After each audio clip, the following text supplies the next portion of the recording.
It's hard. It's hard talking about this stuff, isn't it? It was definitely difficult talking about my anxiety to a lot of people. People just don't want to hear that shit. I think society has a really bad way of dealing with mental illness. And we have a really bad way of dealing with mental illness because we don't understand it. And anything we don't understand, we must fear. And we fear things we can't see, and you can't see a mental illness. Right? Because if you get cut on your hand, you can see that. You know what to do with it. You can put a Band-Aid on it. But there's no MRI machine you can run somebody through and pull out some results and be like, all right, figured some shit out. See that big shadowy figure that looks like your father? That seems to be a problem. A lot of your girlfriend from '09 happening in this cortex right over here. And just a significant amount of your mother and your medulla oblongata. We should talk about that. Having a mental illness is kind of like being on a first date all the time, right? It's not really you. You don't know what to do with your hands. You're gonna make unapologetic amounts of eye contact, right? Like you're sweating profusely, and you're just worried someone is going to kiss you at all times. It's very unnerving, right? So what do? What's the behavior we've chosen? We've chosen to give them pills, say we're gonna tolerate them, and then label and stigmatize them. That's the behavior we've chosen to go with as a society, right? And one of the stigmas, one of the labels that gets me is the label of the lone wolf. Have you guys heard this one? Lone wolf? Yeah, mainstream media loves that term, right? Lone wolf. That basically means you're an introvert. You'd rather stay at home and read a book than go to a club and listen to the bastardized version of a Black Keys song for 6.5 hours. That's the sanest goddamn thing I've heard all night. But that stigma itself doesn't even make any sense to me, right? Lone wolf? Because wolves are inherently pack animals. A lone wolf would get eaten by like a bear or a rabid chipmunk. Or freeze to death. Yeah. If you want to incite some fear, you should pick an animal that's scary by itself. The lone shark. Holy shit. It's terrifying. Sharks are nature's perfect hunters. They're just big bags of muscle. They've existed for millennia, and the only reason we know they've existed for that long is because they find fossils with really weird teeth that go on forever. Sharks will take bites out of human beings because they think we're seals, and quite frankly, they don't give a shit. That's terrifying. So if your friend starts acting like a lone shark where they're just taking chunks out of your hand and breaking your legs for the money you owe them, then... Yep. Sometimes I gotta wait for that wordplay to sink in. You know what I mean? Yeah. Yeah. Here's the thing, there's some crowds that get it right away, other crowds still figuring it out. You know what I mean? But here's the truth of it all. We're all a little crazy, right? We're all a little crazy.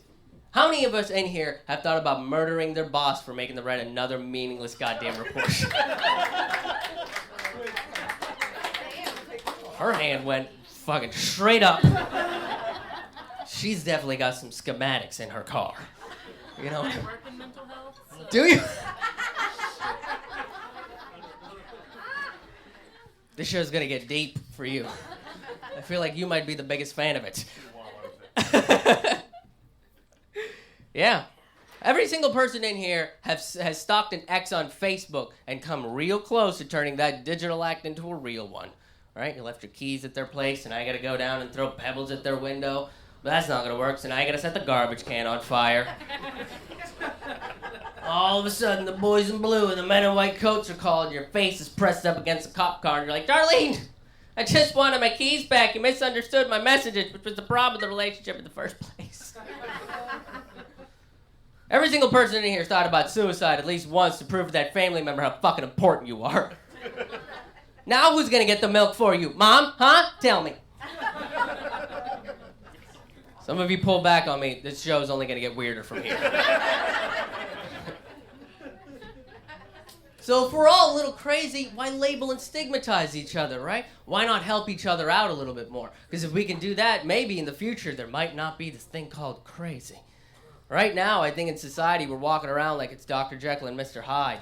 On the outside, we're wearing a nice coat, top hat, cane, speaking in ye old English for no goddamn reason. But on the inside, we're like this deformed monster with superpowers, and we're just like a little sad. You know, like we're like a little depressed, and we can't show that to people because it makes them feel icky on the inside. It's like using the word moist to describe a cake. Ugh. Yeah, see? Yeah, that joke will actively ruin at least one person's night.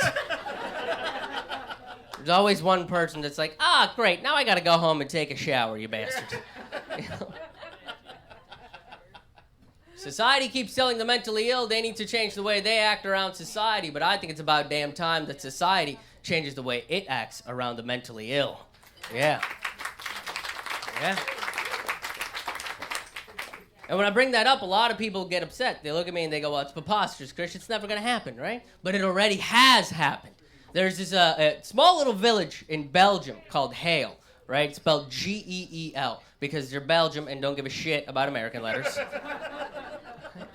And for the last 700 years, this place has been a safe haven for the mentally ill. They take them into their families and they help them out. They help them get jobs. They help them with any of the issues that they're going through. So if they're having an episode, they're like, listen, you go ahead and have your episode, but you let us know about it so that we can help you. But you don't get to try to treat us like shit for trying to help you, because here's the thing, tomorrow we all gotta be baristas. So everybody's gonna be treating us like shit.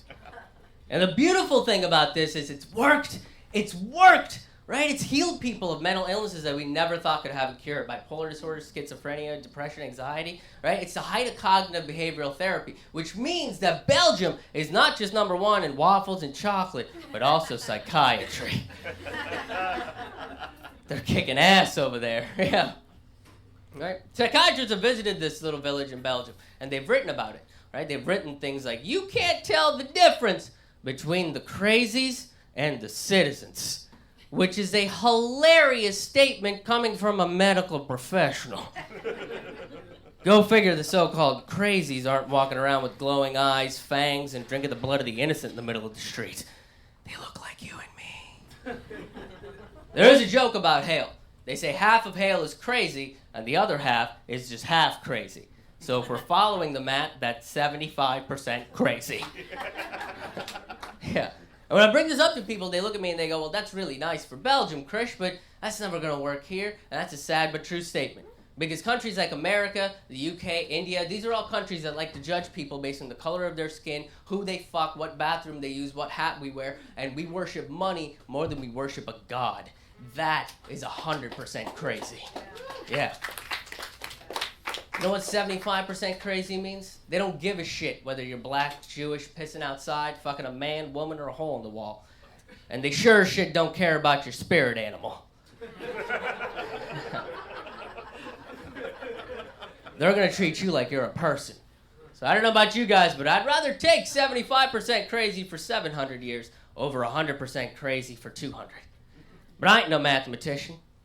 America claims itself to be the most progressive country on the planet, doesn't it? But how can you be progressive when you've denied an answer that has worked for 700 years? For 7 centuries, there's been an answer staring at us in the face, and the only response we've come up with is, can you move? Because the television is on, and the famous people are trying to sell me shit I don't want. Yeah. And then we wonder why we keep repeating the same pattern of bullshit over and over again, right? That's that extra 25% crazy right there. That constant repetition of the same shit. But to break a pattern, all we need to do is change one thing. One thing, and we can get rid of 25% crazy. One thing, and we can cure cancer in a week and a half. It would be beautiful. Yeah.